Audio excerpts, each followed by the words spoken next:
Jack Harmon stared at the job listing on his tablet for the 5th time that morning. The blue light of the screen illuminated his unshaven face in the dimness of his small apartment. Outside, the rain beat against the windows, but Jack barely noticed it anymore. Rain was just background noise in Seattle these days, much like the constant hum of alien ships passing overhead. Security personnel needed for off-world correctional facility. Human applicants only. Hazard pay triple standard rates. 5 years after first contact with the Galactic Confederation, Earth's economy was in shambles. Humanity had gained the stars but lost its industrial base. Alien technology had flooded the market, making most human manufacturing obsolete overnight. The only things humans still seemed good for were manual labor and security work. Jack rubbed the scar that ran from his left ear to his collarbone. 8 years in the Marines had left him with plenty of scars, both visible and hidden. His dishonorable discharge still stung more than any physical wound. He hadn't regretted his decision to disobey that order, even if it had cost him his career. Those civilians would have died otherwise. The apartment door slid open with a hiss. His roommate Greg walked in, dropping his security uniform on the couch. "Another day watching alien tourists take pictures of the Space Needle," Greg said, opening the refrigerator. "I swear those Praxians treat us like we're in a zoo." Jack nodded absently, still looking at the job posting. "What's got you so interested?" Greg asked, peering over Jack's shoulder. He whistled when he saw the salary figure. "Triple hazard pay for guarding aliens? You thinking of applying?" "Not much left for me here," Jack said. "Bills are piling up, and I'm qualified." Greg sat on the couch. "Man, those off-world jobs, I've heard stories. A guy from my unit took one last year, never came back." "Maybe he liked it there," Jack said. "Or maybe he's dead," Greg countered. "Those aliens don't value human life the way we do." Jack applied anyway. What choice did he have? The next morning, his tablet pinged with an interview request. 2 days later, he found himself in a sleek building downtown that hadn't existed before the aliens came. The receptionist was human but clearly enhanced with alien tech. Her eyes glowed faintly blue as she processed information on screens only she could see. "Mr. Harmon, they're ready for you in room 3. The interview room was sparse. A single chair faced a large window that looked out over the city. As Jack entered, the window darkened and transformed into a view screen. A reptilian face appeared, scales shimmering with an iridescent quality that no Earth reptile possessed. "Jack Harmon, former United States Marine Corps, combat experienced." The Veldarian's voice had an odd musical quality despite the harsh consonants. "I am Recruitment Officer Sisalik." Jack stood at attention out of habit. "Yes, sir." The alien's vertical pupils narrowed. "No need for military formalities. This is a civilian operation, though your military background is precisely why you are being considered."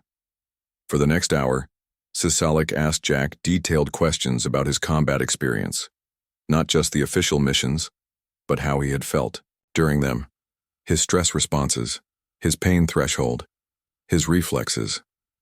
"One final assessment," Sisalik said, pressing something on his end. A panel slid open in the wall beside Jack.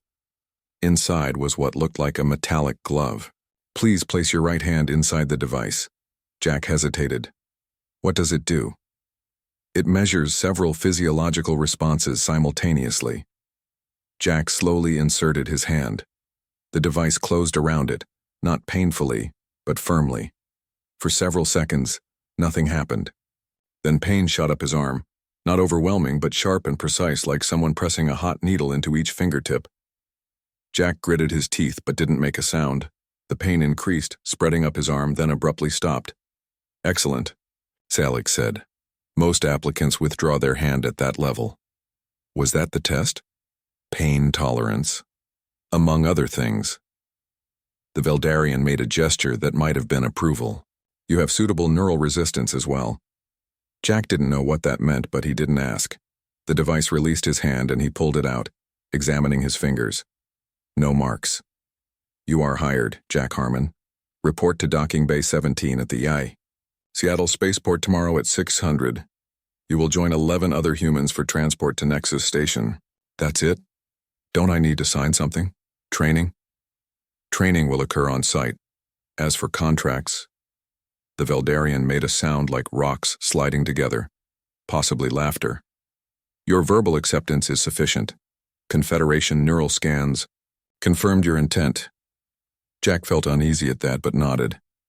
I accept. The next morning, a shuttle took Jack and 11 other humans to orbit. None of them spoke much during the flight. They were all similar types. Military bearing, watchful eyes, compact and efficient movements. 4 women, 8 men, all looking like they could handle themselves in a fight. One of the women caught his eye. She had dark hair pulled back in a tight ponytail and moved with the fluid grace of someone who knew how to use her body as a weapon. Lisa Ortega, she said, extending her hand when she caught him looking. Former Army Rangers. Jack Harmon, Marines. Let me guess, she said. They gave you the glove test too? Jack nodded. You know what that was about? Lisa shrugged. No idea, but I've heard these security jobs are no joke. Friend of mine took one last year. The messages I get now are weird, like she's holding something back. The shuttle docked with a massive structure that gleamed like a jewel against the blackness of space. Nexus Station was one of the major hubs connecting Earth to the rest of the Confederation. Thousands of beings from dozens of species passed through it daily. A tall insectoid creature waited for them as they disembarked. It stood on 4 lower limbs while 2 sets of upper limbs moved in complex patterns. I am Warden Kazelik, it said, its mandibles clicking between words. You 12 are the newest additions to our security force. Welcome to Nexus Station. Your final destination, however, is Tartarus. Tartarus? One of the other men asked. A correctional facility, the insectoid said, where the Confederation houses its most dangerous offenders. 87 species are represented among our inmates. Jack looked around and noticed something odd. All the guards visible in the docking area were human, not a single alien among them. Sir, Jack said, I notice all your guards are human. The insectoid's compound eyes seemed to focus on him with greater intensity. Yes, there are biological factors that make humans uniquely suited to this work. What factors? Lisa asked. The Warden's mandibles clicked rapidly, perhaps its version of a smile. You will understand soon enough. For now, know that you will be well compensated for the risks. And there will be risks, make no mistake. Jack exchanged glances with Lisa. What had they gotten themselves into?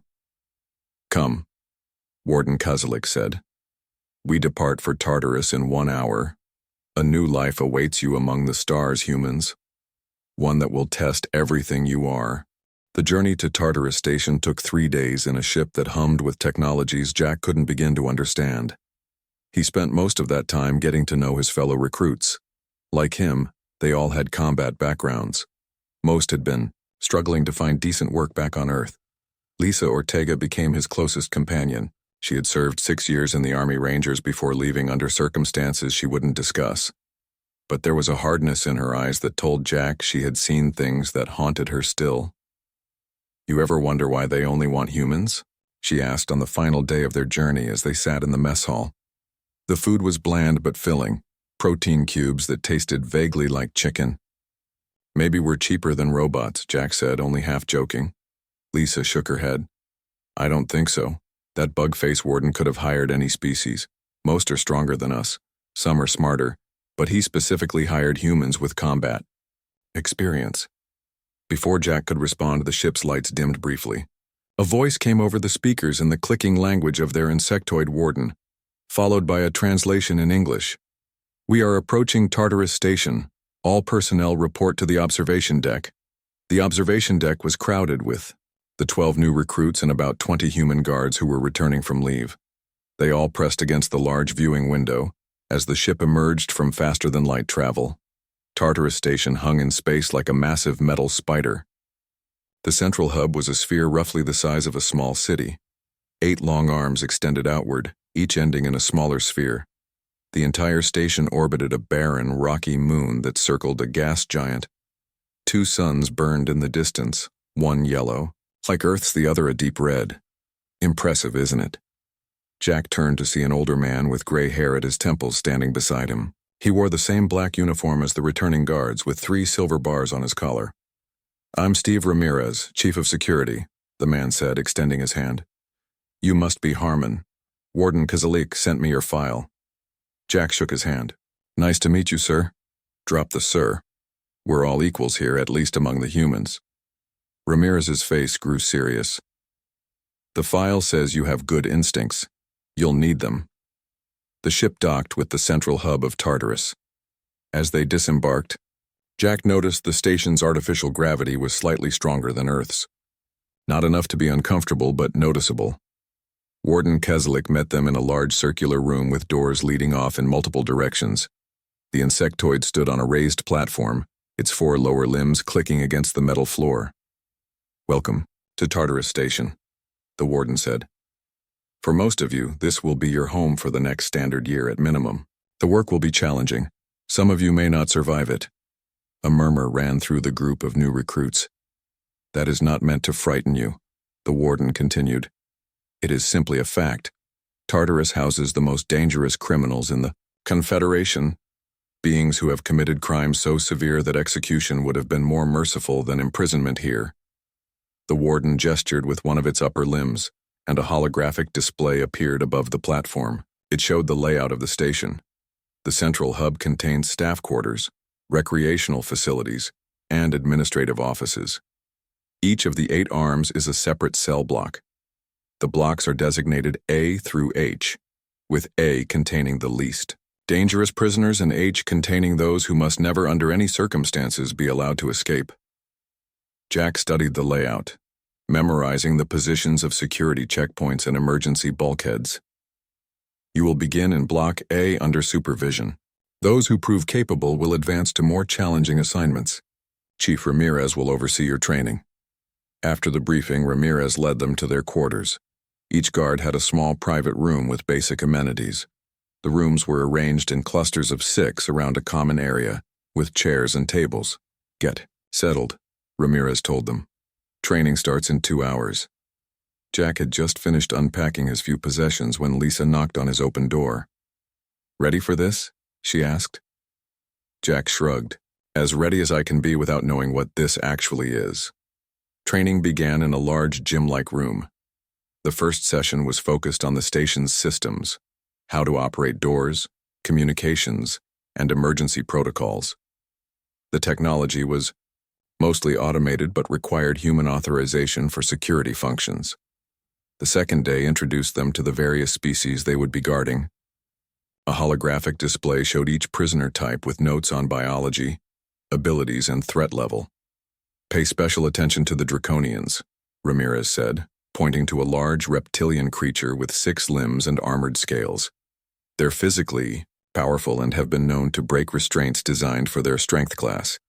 Always approach with caution." On the 3rd day, they began practicing with the station's weapons. These weren't lethal. The Confederation had strict rules about harming prisoners, but they were effective.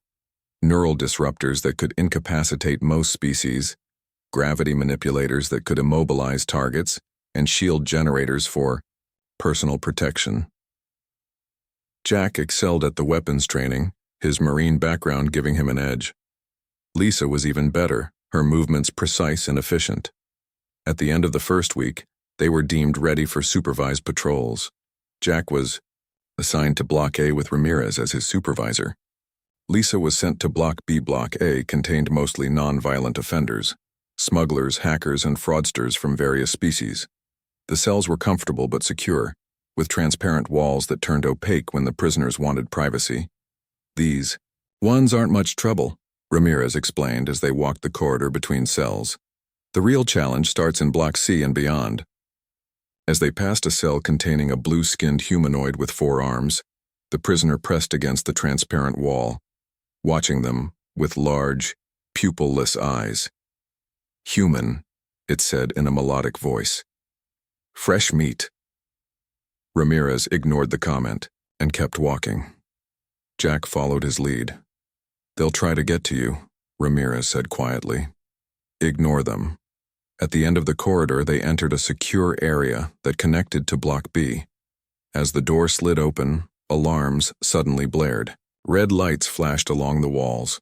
"Security breach in Block D," announced a calm voice over the speakers. "All available personnel report to Block D immediately." Ramirez's face hardened. "Stay close to me," he ordered, breaking into a run. They sprinted through connecting corridors, passing other guards heading in the same direction. When they reached Block D, chaos greeted them. A massive draconian prisoner had somehow broken free of its restraints. It stood in the center of the corridor, 7 feet tall and covered in armored scales. One guard lay unconscious at its feet. Another was backing away, neural disruptor raised but clearly afraid to fire. The draconian roared, a sound that made Jack's bones vibrate. It charged toward the retreating guard. Without thinking, Jack stepped forward, raised his disruptor, and fired in one smooth motion. The energy pulse hit the draconian in the center of its chest. It staggered but didn't fall. Jack fired again, adjusting the settings on his weapon. This time the creature dropped to its knees. Jack moved in quickly, pulling a restraint device from his belt and slapping it onto the draconian's neck. The device activated, expanding into a collar that glowed blue. The creature collapsed, temporarily paralyzed. Everyone in the corridor stared at Jack. Ramirez approached slowly, an odd expression on his face. "Good instincts," he said quietly. "Most new guards freeze the first time they face a draconian." Jack noticed several alien staff members watching from behind a security barrier. They were looking at him with what he could only interpret as fear. Later, as they returned to Block A, Ramirez pulled Jack aside. "There's something you should know," he said in a low voice. "Something they don't tell you during recruitment." "What's that?" Ramirez looked around to make sure they were alone. "Have you noticed we're all from military or combat backgrounds?" "That's not a coincidence." Jack waited for him to continue. "The aliens, they call us Deathworlders. It's not just a job title, it's what we are." 3 months passed quickly on Tartarus Station. Jack settled into his role, moving up from Block A to Block C within weeks due to his quick reflexes and calm under pressure. He rarely saw Lisa anymore. She had been assigned to Block E, which housed telepathic offenders who required special handling. The work was hard. Shifts lasted 12 hours, and the constant alertness wore on everyone. 4 of the new recruits had already quit, requesting transport back to Earth despite the financial penalties for breaking their contracts. Jack stood in the mess hall watching the stars through the large viewing window. The red sun was setting behind the gas giant, casting purple shadows across the barren moon below. The yellow sun would rise soon, creating the brief period of dual light that the station's residents called the crossing. "Beautiful, isn't it?" Jack turned to see Lisa beside him. She looked tired. Dark circles shadowed her eyes and she had lost weight. "You okay?" he asked. Lisa shrugged. "Block E is rough. The Kralaxians, they get in your head. Not literally, the dampening field prevents that, but they watch you. All the time. Like they're studying you for weaknesses." Jack nodded. He had heard stories about Block E. No guard. Lasted more than 6 months there before requesting transfer. "Ramirez says I'm being moved to Block F next week," Jack said. Lisa's eyes widened. "F? That's isolation territory. The ones even other prisoners are afraid of." Before Jack could respond, an alarm sounded. 3 short bursts, followed by a long tone. Every guard in the mess hall froze, then moved as one toward the doors. "That's a general breach," Lisa said, her fatigue forgotten as they ran down the corridor, multiple blocks. They reached a security station where screens showed feeds from throughout the station. Chaos filled every image. In Block D, 3 draconians were free, smashing equipment. Block B's doors were open, prisoners spilling into the corridors. Block E showed only static. Ramirez's voice came over the comm. "All personnel, this is not a drill. We have simultaneous breaches in multiple blocks. Security protocols have been compromised. Regroup at security stations and await further orders." Jack and Lisa exchanged glances. This wasn't a random riot, this was coordinated. "I need to get back to E," Lisa said. "Those Kralaxians, if they get past the dampening field." Jack nodded. "I'll check D. The Draconians are dangerous, but they're not planners. Someone's using them as muscle." They split up, Lisa heading toward Block E while Jack made his way to D. He passed other guards running in various directions, some injured, all with the grim determination that came from knowing they were the last line of defense. Block D was in shambles. The corridor lights flickered, casting strange shadows across broken equipment and dented walls. Jack moved cautiously, neural disruptor ready. He heard roars and crashes ahead. Turning a corner, he saw two Draconians tearing at a sealed door. A third lay unconscious nearby, probably taken down by guards before they retreated. The door the creatures were attacking led to a maintenance shaft that connected to Block C. Jack took aim and fired at the smaller Draconian. The creature stumbled but didn't fall. It turned, its yellow eyes focusing on Jack with predatory intensity. It roared and charged. Jack fired again, adjusting his aim to hit the sensitive spot at the base of its throat. This time the creature went down, sliding across the floor and stopping just short of Jack's feet. The larger Draconian abandoned the door and faced Jack. This one was smarter. It moved sideways, using the unconscious body of its companion as a shield, forcing Jack to reposition. The creature lunged suddenly, faster than something its size should move. Jack barely evaded, feeling scaled limbs brush past him as he rolled away. He came up firing, but the Draconian was already turning for another attack. A blast from behind Jack hit the creature in its side. It staggered, and Jack seized the opportunity to fire again. The combined shots brought the massive alien down. Jack turned to see Ramirez standing behind him, weapon raised. "Thanks," Jack said. Ramirez nodded grimly. "This isn't random. Something's happening in Block G." Guards reported movement in the restricted section before communications went down. "Block G? What's in there?" "Nothing good." Ramirez gestured toward the maintenance shaft. "We need to take this passage. The main corridors to G are compromised." They entered the narrow shaft, which was barely wide enough for one person. Pipes and conduits ran along the walls, carrying power and life support to various parts of the station. They moved as quickly as they could in the confined space. "What's really happening here?" Jack asked as they crawled through the shaft. "This isn't just a prison, is it?" Ramirez was silent for a moment. "No," he finally said. "Some of these beings, they're not just criminals. They're threats to entire civilizations." They emerged from the shaft into a service corridor that connected to Block G. The lights were out here, only emergency strips along the floor providing illumination. They moved forward cautiously. A figure stepped out of the shadows ahead, tall and thin with papery white skin that seemed to glow faintly in the dim light. Jack recognized the species from his training, a Zelnaga, one of the oldest races in the Confederation. "Don't move," Ramirez ordered, raising his weapon. The alien raised its hands slowly. "I mean no harm," it said in perfect English. "I simply wish to avoid the unpleasantness occurring elsewhere." "Prisoner identification," Ramirez demanded. 37X, the alien replied. "Senior philosopher and theoretician, convicted of thought crimes against the Confederation." Ramirez seemed to relax slightly. "Return to your cell, 37X. This area is dangerous." The alien tilted its head, large eyes blinking slowly.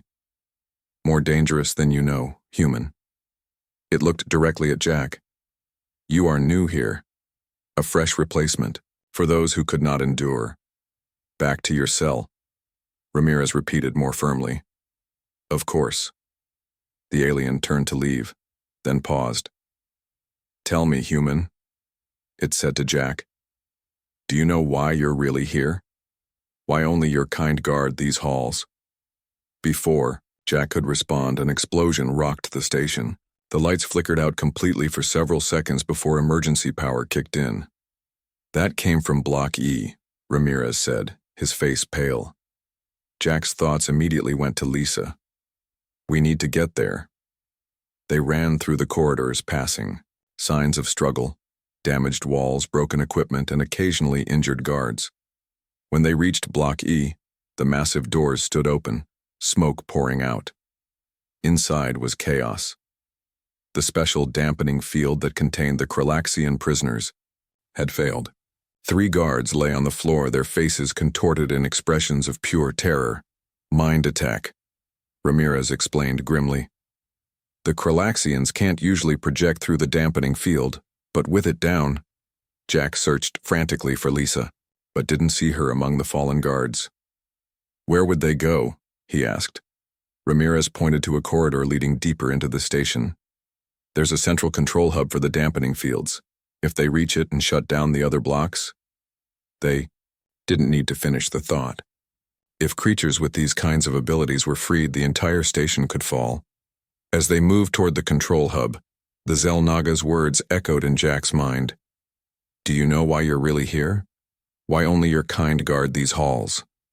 The Chiu answer was beginning to take shape, and Jack wasn't sure he wanted to know the rest. Jack and Ramirez moved quickly through the smoke-filled corridors of Block E. The emergency lights cast everything in a red glow, making the smoke look like blood in the air. They found 2 more guards along the way, both alive but dazed. Their eyes were unfocused and they mumbled words that made no sense. Kralaxian mind touch, Ramirez explained. They'll recover in a few hours. Most species would be permanently damaged, but humans are surprisingly resistant. Jack wanted to ask more about that, but there wasn't time. They needed to find Lisa and stop whatever plan was unfolding. They reached the central hub that controlled the dampening fields for all blocks. The door was open, its locking mechanism melted by some kind of energy weapon. Inside, they found Lisa standing over 3 Kralaxian prisoners who lay unconscious on the floor. Lisa, Jack called out. She turned, her weapon still raised, her face streaked with soot and what looked like blood. When she recognized them, she lowered her disruptor. They almost got to the main controls, she said. Her voice was steady, but Jack could see she was shaking slightly. I caught them just in time. Are you hurt? Jack asked, noticing a red stain spreading on her sleeve. Lisa glanced at her arm as if noticing the injury for the first time. One of them had a shiv. It's not deep. Ramirez moved to the control panel and checked the systems. The dampening fields are still active in the other blocks. Whatever they were planning, you stopped it. Lisa nodded toward the Kralaxians. They weren't acting alone. I heard them talking about Block H, something about the awakening. Ramirez's face went pale.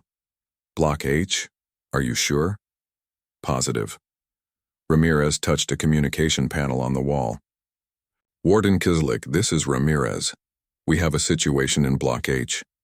The panel remained silent for several seconds before the insectoid warden's voice came through, distorted by static.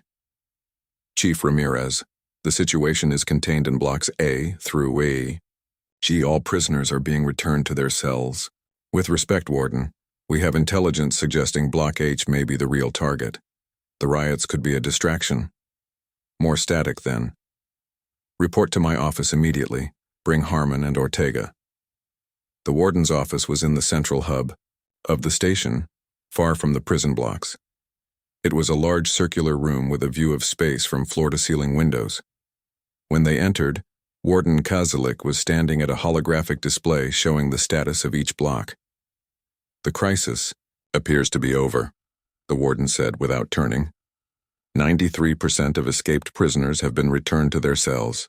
The remaining 7% are cornered and will be captured shortly. What about Block H? Ramirez asked. Now the warden turned, its compound eyes reflecting the light from the display. Block H remains secure. No breaches detected. Then why? Were the Kralaxians talking about it? Lisa asked. They mentioned the awakening in connection with Block H. The warden's mandibles clicked rapidly, a sign of agitation Jack had learned. You are certain of this? Lisa nodded.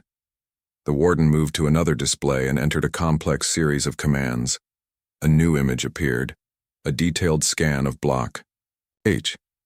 Unlike the other blocks, which were arranged in standard cell layouts, Block H consisted of a single massive chamber at the center, surrounded by layers of security systems. Block H contains only one prisoner, the the warden said. The most dangerous being in Confederation custody. What is it? Jack asked. The warden hesitated, then seemed to make a decision. You have proven yourselves today. You deserve to know what you are guarding. It touched the display again, and the image zoomed in on the central chamber. Inside was what looked like a black sphere about 2 meters in diameter. It hovered in the center of the chamber, not touching any surface. This is the Void Harbinger, the warden said, a being of pure energy that consumes other energy forms to grow stronger. It was captured 50 standard years ago after destroying 3 inhabited worlds. How do you imprison energy? Lisa asked. With great difficulty, the warden replied. The chamber creates a perfect balance of repulsive and attractive forces. The Harbinger cannot touch the walls, nor can it draw energy from the station's systems. And the Kralaxians wanted to free it? Jack asked. Why? Some believe the Harbinger is a god, Ramirez said. A being of pure power that will reward its followers. The warden clicked its mandibles again. We must check Block H physically. The monitoring systems could be compromised. It turned to Jack and Lisa. I am assigning you two to accompany Chief Ramirez. Your performance today indicates you have the necessary qualities. What qualities? Jack asked. The warden's eyes seemed to focus on him with greater intensity. It is time you understood. Follow me. They left the office and entered a smaller room dominated by a large screen. The warden activated it, revealing a detailed star map. This is the known galaxy, the warden said. Over 200,000 inhabited worlds across 12,000 species. The map zoomed in on a small section, highlighting several star systems in red. These are Class 12 hazard worlds. Only 17 exist in the known galaxy. Earth is one of them. Hazard worlds? Lisa asked. Planets where evolution takes place under extreme conditions. High gravity, intense radiation, severe climate shifts, aggressive predators, diverse pathogens. The warden pointed to Earth. Your world is one of the most challenging environments to produce sentient life. Most species evolving on such worlds destroy themselves before reaching space. Humans are an anomaly. What does this have to do with us being guards? Jack asked, though he was beginning to understand. Everything, the warden said. Species from hazard worlds, Deathworlders as they are colloquially known, possess physical and neurological traits that make them uniquely suited to handle the most dangerous prisoners. The screen changed to show a human brain beside the brains of several alien species. Human neural structures are remarkably resistant to psychic tampering. Your reflexes are faster than 93% of sentient species. Your endurance is considered almost supernatural by Confederation standards. That's why the glove test during recruitment, Jack said, remembering the pain in his fingers. Yes. We needed to confirm your pain tolerance and neural resistance. The warden's voice took on a solemn tone. Without humans, Tartarus would not be possible. No other species could safely interact with these prisoners. A new alarm suddenly blared, a deep, pulsing sound that Jack had never heard before. The warden moved quickly to a communication panel. Status report, Block H. A frantic voice replied, mixed with static and strange, high-pitched sounds that hurt Jack's ears. Breach in progress. The containment field is fluctuating. We need... The transmission cut off. The Harbinger, the warden said, its voice now urgent. If it escapes containment... What happens if it gets out? Lisa asked. The warden's compound. Eyes fixed on her. It will consume the station's energy, grow stronger, and then move on to populated worlds. Millions will die. How do we stop it? Jack asked. You don't, Ramirez said grimly. You run. But the warden shook its head. No, there is a way. It turned to Jack and Lisa. Deathworlders possess another unique quality. Your neural patterns can disrupt the Harbinger's energy matrix through direct proximity. In simple terms, humans can ground its power. You want us to get close to that thing? Lisa asked incredulously. It is why humans were brought here, the warden said, as a last defense against the uncontainable. Jack looked at Lisa, then at Ramirez. So we're not just guards, we're weapons. Yes, the warden said simply. Will you help us? Another alarm joined the first, this one higher-pitched and more urgent. Containment failure imminent, announced a calm voice over the station's speakers. All personnel evacuate to emergency. Shuttles. This is not a drill. Jack met Lisa's eyes. In them he saw the same determination he felt. They had come too far to run now. What do we need to do? He asked the warden. The corridors leading to Block H were empty. Most of the station's personnel had evacuated to the emergency shuttles. Only a few guards remained, all human, all moving with purpose toward the danger instead of away from it. Jack, Lisa, and Ramirez followed Warden Kozalik through a series of security checkpoints. At each one, the insectoid warden pressed its limbs against scanning panels that recognized its unique biological signature. Block H was designed with 17 separate containment systems, the warden explained as they moved. All 17 would need to fail simultaneously for the Harbinger to escape. Seems like that's exactly what's happening, Lisa said. The warden's mandibles clicked rapidly. Yes, this was planned carefully. The riots, the attacks on different blocks, all distractions. They reached the final door leading to Block H. It was massive, at least 3 feet thick, made of a material Jack didn't recognize. Beyond this point, standard weapons are useless, the warden said. The Harbinger consumes energy. Firing a disruptor at it would only make it stronger. Then how do we fight it? Jack asked. The warden opened a panel in the wall revealing 3 silver devices that looked like bracelets. These are neural disruptors, modified for human use. They amplify your natural resistance to the Harbinger's energy. When worn, they create a field that will help you approach the creature. Jack, Lisa, and Ramirez each took one, slipping them over their wrists. The metal was cold at first, but quickly warmed to body temperature. What's the plan? Ramirez asked. The main power core for the containment field is in a chamber adjacent to the Harbinger's cell, the warden said. It has been damaged but can be repaired. I need to reach it while you 3 distract the Harbinger. Distract it how? Lisa asked. Your presence will cause it pain. It will focus on eliminating you rather than escaping. So we're bait, Jack said flatly. The warden's compound eyes fixed on him. You are the only defense we have. If the Harbinger escapes this station, billions will die. Jack nodded grimly. Let's do it. The warden pressed its limbs against the final scanner, and the massive door slid open with a deep rumbling sound. Beyond was a short corridor leading to a circular chamber at least 50 meters across. In the center hovered what should have been a perfect black sphere, the Void Harbinger. But the sphere was no longer perfect. It pulsed and shifted, sending out tendrils of darkness that probed the air like searching fingers. Where the tendrils touched the walls, the metal darkened and seemed to wither. It's feeding on the containment field, the warden said. Hurry. They entered the chamber. Immediately, Jack felt a pressure in his head, like the beginning of a severe headache.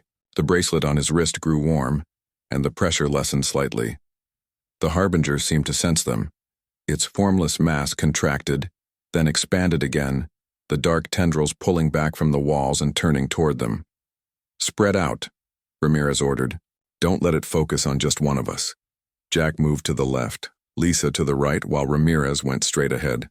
The warden scuttled along the edge of the chamber toward a door almost hidden in the wall. The Harbinger's tendrils reached for them. One brushed near Jack, and he felt a cold so intense it burned. The bracelet on his wrist glowed brightly, and the tendril recoiled. It's working, Lisa called. It doesn't like us. The Harbinger's form contracted again, becoming more solid, more defined. It began to take shape, something with limbs and what might have been a head, though constantly shifting and changing. Then it spoke, not with sound, but directly into their minds. Humans, Earthborn, Deathworlders. The voice felt like ice crystals forming in Jack's brain. He gritted his teeth against the pain. I have waited for your kind, the voice continued. Perfect vessels, strong enough to contain my essence. Don't listen to it, Ramirez warned. It's trying to get in your head. The Harbinger surged suddenly, a massive tendril shooting toward Lisa. She dodged, but not quickly enough. The darkness caught her arm, enveloping it up to the elbow. She screamed, a sound of pure agony that cut through Jack like a knife. Jack ran toward her, but Ramirez was closer. The older man grabbed Lisa and pulled, trying to free her from the Harbinger's grasp. The darkness spread, flowing up Ramirez's arms as he held onto Lisa. "Get to the warden," Ramirez shouted to Jack. "We'll hold it here." Jack hesitated, torn between helping his friends and completing the mission. Lisa met his eyes, her face contorted with pain, but her gaze steady. "Go," she managed to say through clenched teeth. Jack turned and ran toward the door where the warden had disappeared. Behind him, he heard Lisa cry out again, then fall silent. He didn't look back. The side chamber was smaller, dominated by a complex machine that hummed and sparked. The warden was working frantically, its multiple limbs moving with precision among the controls. "The main coupling is damaged," the warden said without looking up. "The containment field is failing completely." "How do we fix it?" Jack asked, trying to ignore the sounds of struggle from the main chamber. "We cannot fix it in time." The warden turned to face him. "There is only one option now, the emergency protocol." "What does that mean?" "The station has a self-destruct system.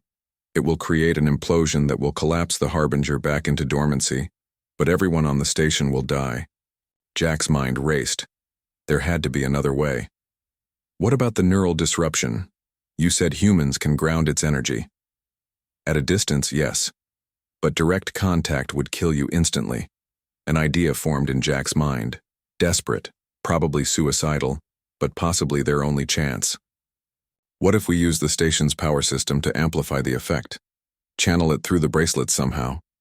The warden was silent for a moment, its compound eyes unreadable. "It might work, but someone would need to connect directly to both the power system and the Harbinger. The feedback would be fatal." Jack looked down at the bracelet on his wrist, then back to the door leading to the main chamber. "Tell me what to do."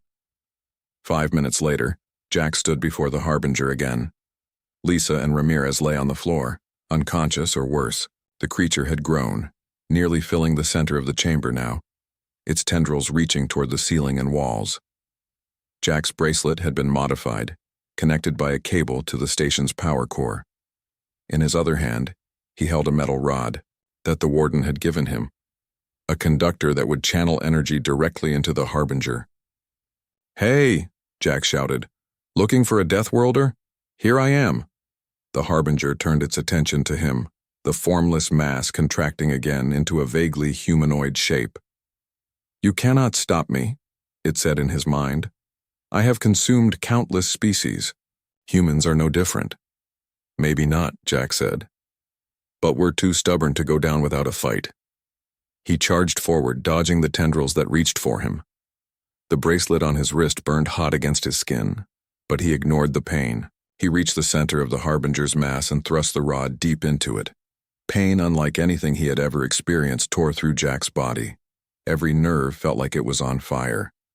The bracelet glowed white-hot, channeling energy from the station's core through Jack and into the Harbinger. The creature screamed, a sound that existed only in Jack's mind but was deafening nonetheless. Its form began to collapse, the tendrils withdrawing, the darkness condensing. Jack's vision blurred. His legs gave way, but he kept his grip on the rod, kept the connection between the power core himself and the Harbinger. The last thing he saw was the Harbinger shrinking, compressing, returning to the perfect sphere it had been. Then darkness claimed him. Jack woke in the medical bay. His entire body ached, and his right arm was wrapped in bandages from fingers to shoulder. "Welcome back," said a familiar voice. Jack turned his head to see Lisa in the next bed. She looked pale but very much alive. Her left arm was similarly bandaged. "You made it," he said, his voice hoarse. "So did you, against all odds." This from Ramirez, who sat in a chair between their beds. He looked tired but unhurt. "The warden says you shouldn't have survived." "The Harbinger? Contained. Your crazy plan worked. The feedback loop through your bracelet disrupted its energy pattern enough to force it back into dormancy." The door opened and Warden Kazilik entered. its movement slower than usual, as if tired. "Guardian Harmon, you have done the Confederation a great service." "Guardian?" Jack asked. "Your new title," the warden said. "All three of you have been promoted. The Confederation has recognized the special value of human guards, or rather, human guardians." Jack tried to sit up, winced, and lay back down. "So now everyone knows why humans are hired as prison guards?" "Indeed. And there will be more positions opening soon. The Confederation has several facilities that would benefit from Deathworlder guardians." The warden's mandibles clicked in what Jack now recognized as its version of a smile. "Rest now. When you recover, there is much work to be done." As the warden left, Jack looked at Lisa and Ramirez. Despite everything they had endured, he felt a strange sense of purpose. Earth might be struggling economically, but humans had found their place in the galaxy, not as conquerors or diplomats, but as guardians against the darkness. Now he understood the truth behind why Deathworlders only hire human prison guards. It wasn't just a job, it was the role humans were born to play.